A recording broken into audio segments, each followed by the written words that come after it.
Hello, today we're reading from Matthew 24. Jesus foretells the future. Jesus left the temple and was walking away when his disciples came up to him to call his attention to its buildings. Do you see all these things? He asked.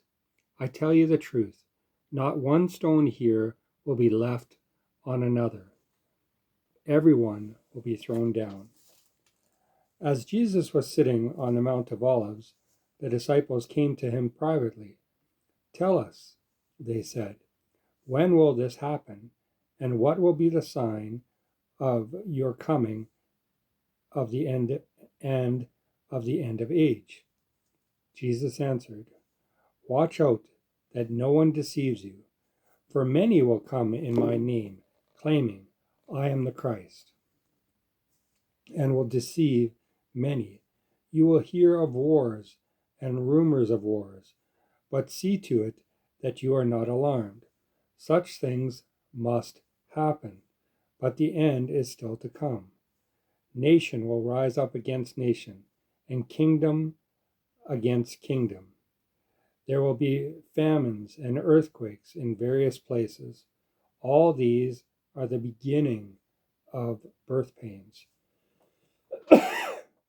Then you will be handed over to be persecuted and put to death, and you will be hated by all nations because of me. At that time, many will turn away from the faith and will betray and hate each other. And if you see the state of the world, you could see that that is very much on the path that it's on. And many false prophets will appear and deceive many people because of their increase of wickedness. The love of most will grow cold, but he who stands firm to the end will be saved. And this gospel of the kingdom will be preached in the whole world as a testimony to all nations, and then the end will come. So when you see standing in the holy place the abomination that causes desolation, spoken of through the prophet Daniel, let the reader understand. Then let those who are in Judea flee to the mountains. Let no one on the roof of his house go down to take anything out of the house. Let no one in the field go back to get his cloak. How dreadful it will be in those days for pregnant women and nursing mothers. Pray that your flight will not take place in the winter or on the Sabbath, for then there will be great distress, unequaled from the beginning of the world until now, and never to be equaled again. If those days had not been cut short, no one would survive. But for the sake of the elect, those days will be shortened.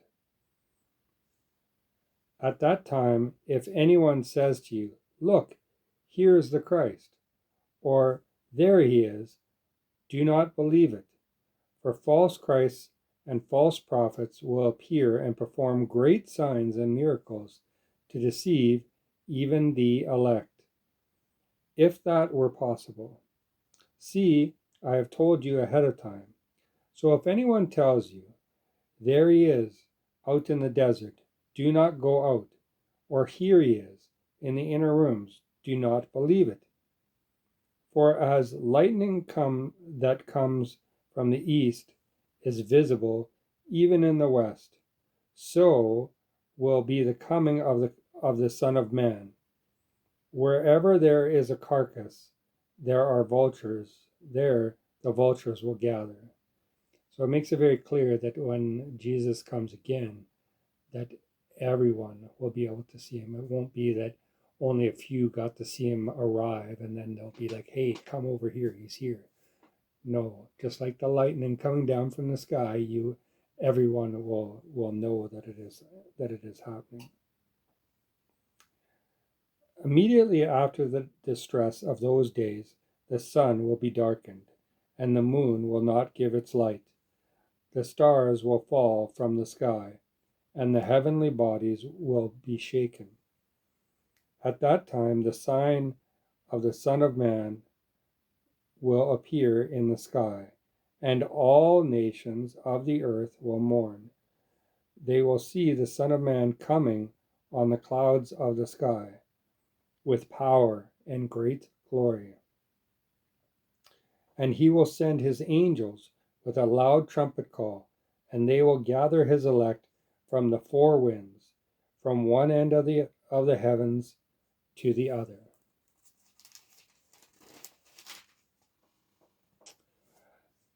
Now, learn this lesson from the fig tree. As soon as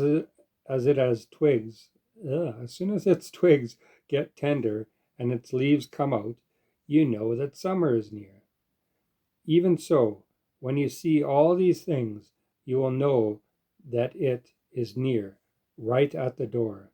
I tell you the truth, this generation will certainly not pass away until all these things have happened. Heaven and earth will pass away, but my words will never pass away. The day and hour unknown. No one knows about that day or hour, not even the angels in the heaven, nor the Son, but only the Father. As it was in the days of Noah, so it will be at the coming of the Son of Man. For in the days before the flood, people were eating and drinking, marrying and giving in marriage, up to the day Noah entered the ark. And they knew nothing about what would happen until the flood came and took them all away. That is how it will be at the coming of the Son of Man. 2 men will be in a field, one will be taken, and the other left. 2 women will be grinding with a handmill, one will be taken, and one will be left. Therefore, keep watch, because you do not know on what day your Lord will come. But understand this: if the owner of the house had known at what time of night the thief was coming, he would have kept watch and would not have let his house be broken into. So you also must be ready, because the Son of Man will come at an hour when you do not expect him. Who then is the faithful and wise servant, whom the master has put in charge of the servants in his household to give them their food at the proper time? It will be good for the servant whose master finds him doing so when he returns. I tell you the truth, he will put him in charge of all of his possessions. But suppose that servant is wicked and says to himself, "My master is staying away a long time," and he then begins to beat his fellow servants and to eat and drink with the drunkards. The master of the servant will come on a day when he does not expect him, at an hour he is not aware of. He will cut him to pieces and assign him a place with the hypocrites, where there will be weeping and gnashing of teeth.